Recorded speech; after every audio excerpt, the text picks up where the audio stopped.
ওইদিকে কিন্তু একটা মানে কি ব্যবসা করতেছে কিরকম, একটা সরকার না বেসরকারি একটা এটা ইয়া করছে কোম্পানি, মানে একটা এনজিওর মতো আর কি, বুঝছেন? সোলার প্রায় 24 ঘন্টার মধ্যে 3 ঘন্টা কারণ দিই। ও আর ওগুলো কখন? সন্ধ্যা থেকে 3 ঘন্টা সন্ধ্যা থেকে রাত 10টা পর্যন্ত। না আবার 8টায় চলে যাবে, 8টায় চলে যাবে, এমন কষ্ট বলার বাইরে। 80 টাকা, আবার 300 টাকা ব্যাট খায়। আর ওইখান থেকে ধরে 500 টাকা আপনি ওইখানে রিচার্জ করছেন, 500 টাকার মতো আপনার 300 টাকা আসবে, 200 টাকা বেড কাটি নিবেন। নারিকেল জিঞ্জিরার ডাব, এটা এইখানে থেকে আর তাহলে আসে না ডাব? না 200 টাকা পিস এই ডাব।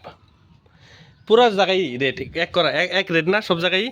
কারণ হচ্ছে যে কেউ 100 টাকা বেচলো তাহলে তো হইলো না, এটা রেট করা, কারণ সবাই তো একই মেন বিক্সে 200 250 এরকম বিক্রি করে। যা 200 টাকা হলো লাস্ট, এর উপরে যা বিক্রি করতে পারে সবাই। যত বড় এত দাম। দুইটা নারকেল বিস্কিট সকালে 800 টাকা, দুইটা বলবে একটু 60 লাগবে, আমার মিষ্টি লাগবে। এই কাঁচা রাস্তা কত দূর পর্যন্ত গেছে? সিরাজগঞ্জের কাছাকাছি। দুইটা নারকেল 800 টাকা, এই যে এখন গাড়ি দিচ্ছে, তাই না? অর্ডার দিয়ে রাখছি বসে, দুইটা কালা এই টাকা 800 টাকা দিচ্ছে দুইটা। মানুষ শখ করে যে নারকেল জিঞ্জিরে যাচ্ছি একটু নারকেল খাই, এই হিসেবে টাকা পয়সা তো পর্যটক নিয়েই আসে কম বেশি। আচ্ছা, এটারে তো দারুচিনি দ্বীপ। দারুচিনির দ্বীপ, নারকেল জিঞ্জিরা। দারুচিনি দ্বীপ এটা দাও আপনারা মানে আপনার বাপদাদা থেকে এখানে নাকি পরে আসছেন? এদিকে জন্ম পরলতি এদিকে। ওরে বাবা, কেমন লাগে কোন আপনাদের, কেমন লাগে? ভালো লাগে। পর্যটকদের তো ভালো লাগে প্রথম আসে, তো আসে তুমি ভালো লাগে, পর্যটক জালে দিয়ে কষ্ট হয়, খারাপ লাগে। খারাপ ওই বসে থাকতে। কারণ ওই 2 মাস 3 মাস পরে তো পুরো 1 বছর বন্ধ, 7-8 মাস বন্ধ, তখন তো আপনারাই, তাই না? তখন খারাপ লাগে না? এই দোকানপাটে তখন কি এলাকার লোকজন আসে না?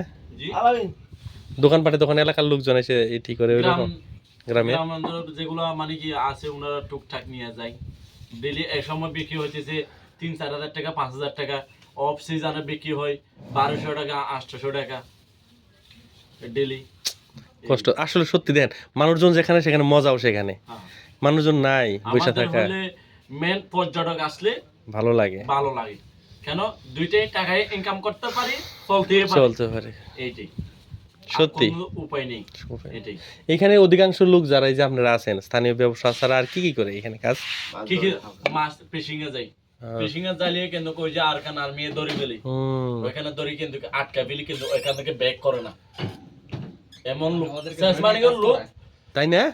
চিন্তা করেন কিরকম খারাপ শেষমানিগর লোক, এমন লোক বলতে কি বলার বাহিরে, কষ্টের মধ্যে কিরকম ধরে নিয়ে কাজ করে, ছাড়ে না ধরে নিয়ে কাজ করা, একবার ওইখানে কাজ করে কিন্তু ছাড়ে না। এখানে আমাদের এখানকার লোক, শেষমানিগর লোক প্রায় 30 জন মতো লোক ওইখানে আটকে আছে, কোনো খোঁজ খবর নেই, সরকারের কোনো পদক্ষেপ? ওইটাতে সরকার বিরুদ্ধ, সরকার দায়িত্ব যে বন্দি করে রাখছে ওনারা তো সরকার বিরুদ্ধ, এই জন্যই তো পদক্ষেপ নিতে পারবে না, পদ্ধতি নিতে পারতেছে না। এখন তো ওইখানে মাছ মারতে যেতে পারতেছে না। আচ্ছা, বাংলাদেশ অংশ থেকে যদি মারেন অর্ধেক তো বাংলাদেশেরও আছে, কিন্তু বাংলাদেশের অঞ্চল আপনি যদি মারেন তাহলে ধরবে না, ওনাদের মানে কাছের মধ্যে যান তাহলে ধরতে পারবেন। আমাদের ওই মাছ, কিন্তু মাছ বেশ ওইখানে দেখছেন, মাছও চালাক শালার, মাছও চালাক, মায়ের মেরে বসে থাকে, চিন্তা করেন। হ্যাঁ, ওদিকটা গভীর একদম মানে একদম কাছে, মানে আপনি 7-8 দিয়ে উঠতে পারবেন, এমন কাছার মধ্যে মাছটা পাই। দেখছেন মাছটা কোন জায়গায় যায়?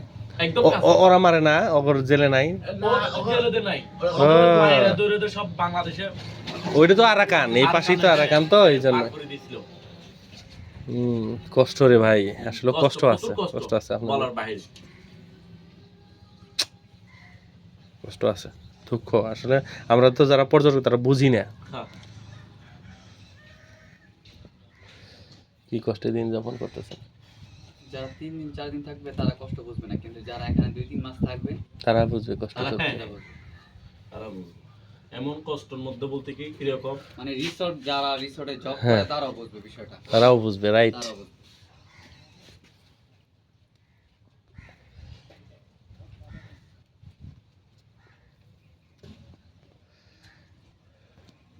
দুই